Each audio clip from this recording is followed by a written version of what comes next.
You're listening to the weekly Bible lesson from the Plainfield Christian Science Church Independent, Plainfield, New Jersey, the United States of America, for Sunday, November 18, 2018. Subject: Mortals and Immortals. Golden text, Proverbs. The righteous are bold as a lion. Responsive reading, Psalms. Blessed is the man that walketh not in the counsel of the ungodly, nor standeth in the way of sinners, nor sitteth in the seat of the scornful. But his delight is in the law of the Lord, and in his law doth he meditate day and night. And he shall be like a tree planted by the rivers of water, that bringeth forth his fruit in his season. His leaf also shall not wither, and whatsoever he doeth shall prosper. The ungodly are not so, but are like the chaff which the wind driveth away. Therefore the ungodly shall not stand in the judgment, nor sinners in the congregation of the righteous. For the Lord knoweth the way of the righteous, but the way of the ungodly shall perish. The Bible. Psalms. Wait on the Lord. Be of good courage, and he shall strengthen thine heart. Wait, I say, on the Lord. Exodus. And Joseph died, and all his brethren, and all that generation. And the children of Israel were fruitful, and increased abundantly, and multiplied, and waxed exceeding mighty, and the land was filled with them. Now there arose up a new king over Egypt, which knew not Joseph. And he said unto his people, Behold, the people of the children of Israel are more and mightier than we. Come on, let us deal wisely with them, lest they multiply, and it come to pass, that when there falleth out any war, they join also unto our enemies, and fight against us, and so get them up out of the land. Therefore they did set over them taskmasters, to afflict them with their burdens. And they built for Pharaoh treasure cities, Pithom and Ramses. But the more they afflicted them, the more they multiplied and grew. And they were grieved because of the children of Israel. And the Egyptians made the children of Israel to serve with rigor, and they made their lives bitter with hard bondage. And the king of Egypt spake to the Hebrew midwives, of which the name of the one was Siphrah, and the name of the other Puah. And he said, When ye do the office of a midwife to the Hebrew women, and see them upon the stools, if it be a son, then ye shall kill him. But if it be a daughter, then she shall live. But the midwives feared God, and did not as the king of Egypt commanded them, but saved the men-children alive. And the king of Egypt called for the midwives, and said unto them, Why have ye done this thing, and have saved the men-children alive? And the midwives said unto Pharaoh, Because the Hebrew women are not as the Egyptian women, for they are lively, and are delivered ere the midwives come in unto them. Therefore God dealt well with the midwives, and the people multiplied and waxed very mighty. And it came to pass, because the midwives feared God, that he made them houses. Deuteronomy. Be strong and of a good courage. Fear not, nor be afraid of them. For the Lord thy God, he it is that doth go with thee. He will not fail thee, nor forsake thee. Psalm. The Lord is on my side. I will not fear. What can man do unto me? 1 Samuel. Now the Philistines gathered together their armies to battle. And there went out a champion out of the camp of the Philistines, named Goliath, of Gath, whose height was 6 cubits and a span. And the Philistines said, I defy the armies of Israel this day.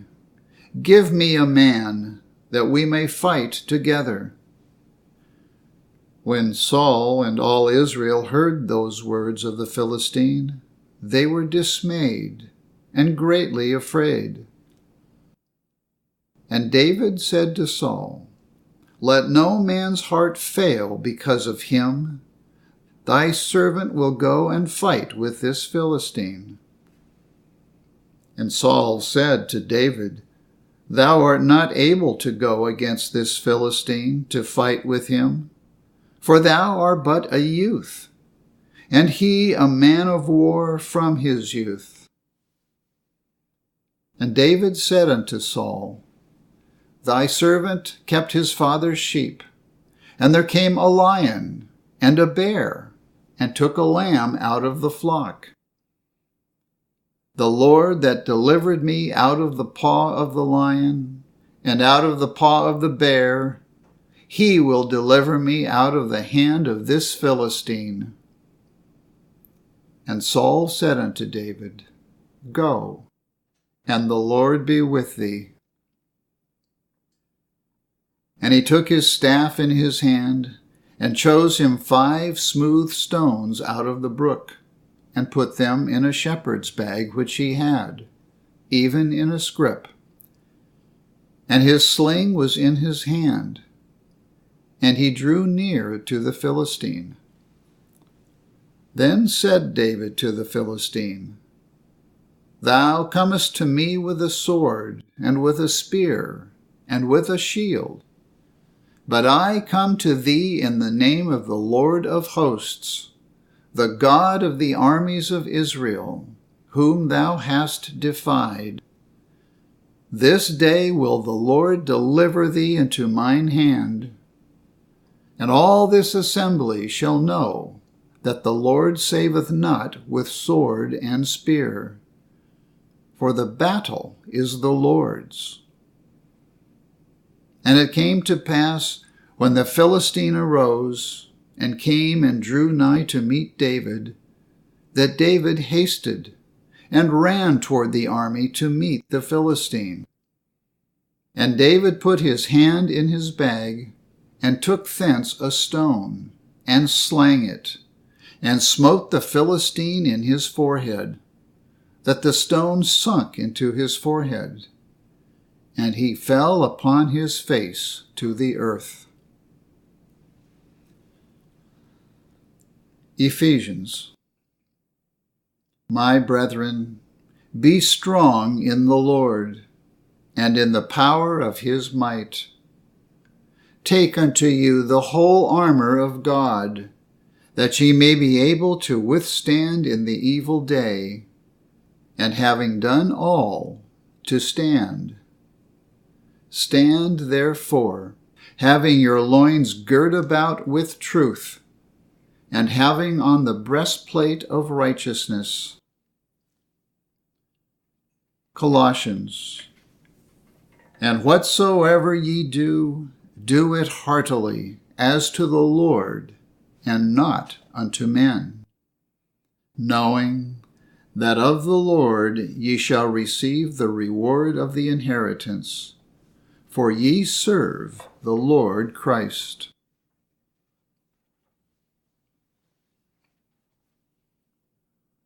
I will now read correlative passages from the Christian Science textbook, Science and Health with Key to the Scriptures, by Mary Baker Eddy.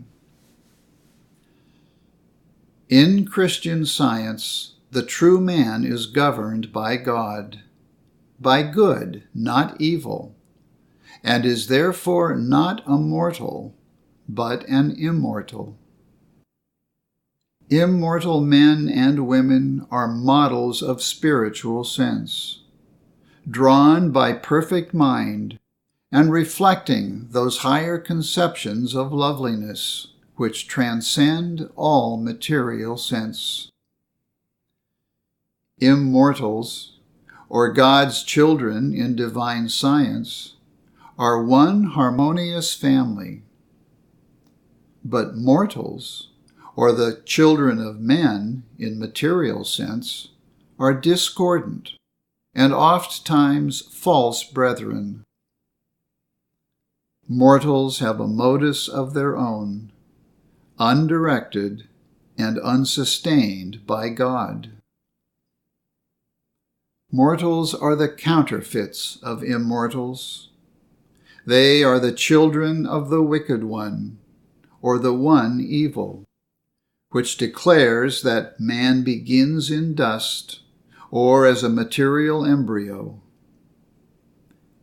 In divine science, God and the real man are inseparable as divine principle and idea. Error, urged to its final limits, is self-destroyed.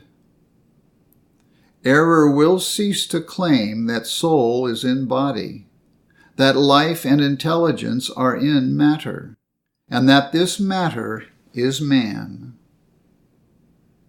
God is the principle of man, and man is the idea of God. Hence, man is not mortal nor material. Mortals will disappear, and immortals, or the children of God, will appear as the only and eternal verities of man. Mortals are not fallen children of God. They never had a perfect state of being, which may subsequently be regained. They were, from the beginning of mortal history, conceived in sin and brought forth in iniquity. Mortality is finally swallowed up in immortality. A wicked mortal is not the idea of God. He is little else than the expression of error. To suppose that sin, lust, hatred, envy, hypocrisy, revenge have life abiding in them is a terrible mistake. Life and life's idea, truth and truth's idea, never make men sick, sinful, or mortal. To be immortal, we must forsake the mortal sense of things, turn from the lie of false belief to truth, and gather the facts of being from the divine mind. The facts of divine science should be admitted, although the evidence as to these facts is not supported by evil, by matter, or by material sense, because the evidence that God and man coexist is fully sustained by spiritual sense. Man is, and forever has been God's reflection. God is infinite, therefore ever present, and there is no other power nor presence. Imperfect mortals grasp the ultimate of spiritual perfection slowly, but to begin aright and to continue the strife of demonstrating the great problem of being is doing much.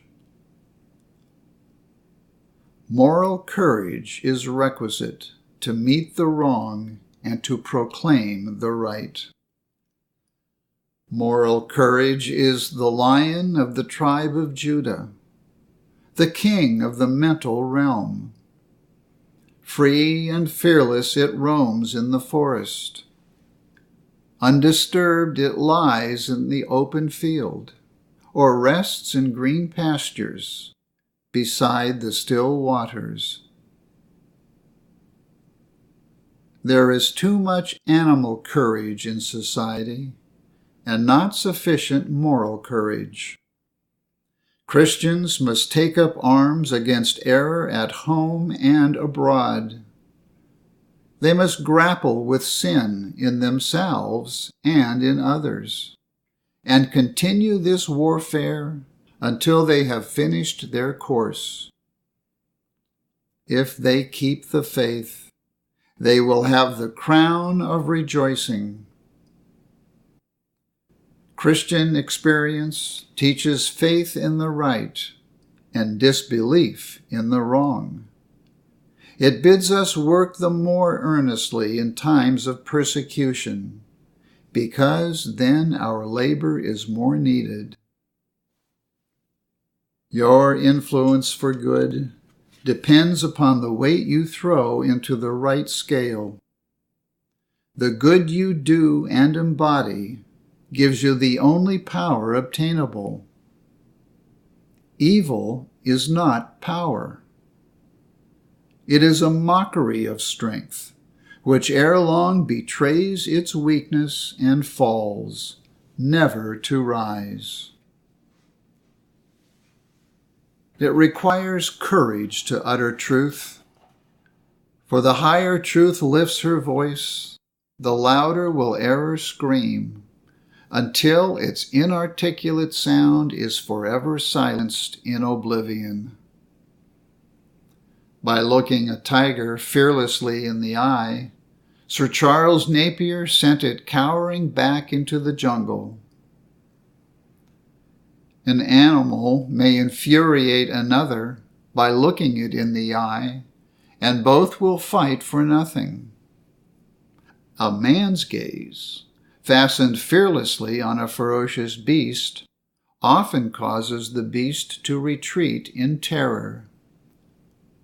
This latter occurrence represents the power of truth over error, the might of intelligence exercised over mortal beliefs to destroy them. It is Christian science to do right, and nothing short of right doing has any claim to the name. To talk the right and live the wrong is foolish deceit, doing one's self the most harm. Fettered by sin yourself, it is difficult to free another from the fetters of disease. With your own risks manacled, it is hard to break another's chains. A little leaven causes the whole mass to ferment. A grain of Christian science does wonders for mortals, so omnipotent is truth. But more of Christian science must be gained in order to continue in well-doing. Right motives give pinions to thought, and strength and freedom to speech and action. A wrong motive involves defeat. In the science of mind healing, it is imperative to be honest, for victory rests on the side of immutable right. To understand God strengthens hope, enthrones faith in truth, and verifies Jesus' word, "Lo, I am with you alway, even unto the end of the world." Science reveals the glorious possibilities of immortal man, forever unlimited by the mortal senses. I will now read the 3 daily duties from the church manual provided by Mary Baker Eddy. Daily prayer. It shall be the duty of every member of this church to pray each day, "Thy kingdom come. Let the reign of divine truth, life, and love be established in me, and rule out of me all sin. And may thy word enrich the affections of all mankind, and govern them." A rule for motives and acts. Neither animosity nor mere personal attachment should impel the motives or acts of the members of the Mother Church. In science, divine love alone governs man, and a Christian scientist reflects the sweet amenities of love in rebuking sin, in true brotherliness, charitableness, and forgiveness.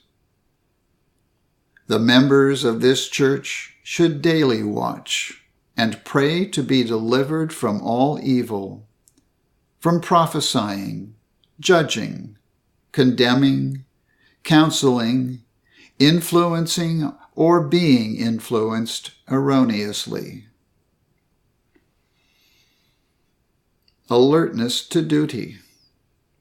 It shall be the duty of every member of this church to defend himself daily against aggressive mental suggestion, and not be made to forget nor to neglect his duty to God, to his leader, and to mankind. By his works he shall be judged, and justified or condemned. This Bible lesson is prepared by the Plainfield Christian Science Church Independent. It is comprised of scriptural quotations from the King James Bible and correlative passages from the Christian Science textbook, Science and Health with Key to the Scriptures, by Mary Baker Eddy. For more information, please visit our website, plainfieldcs.com. Thank you for listening, and have a blessed day.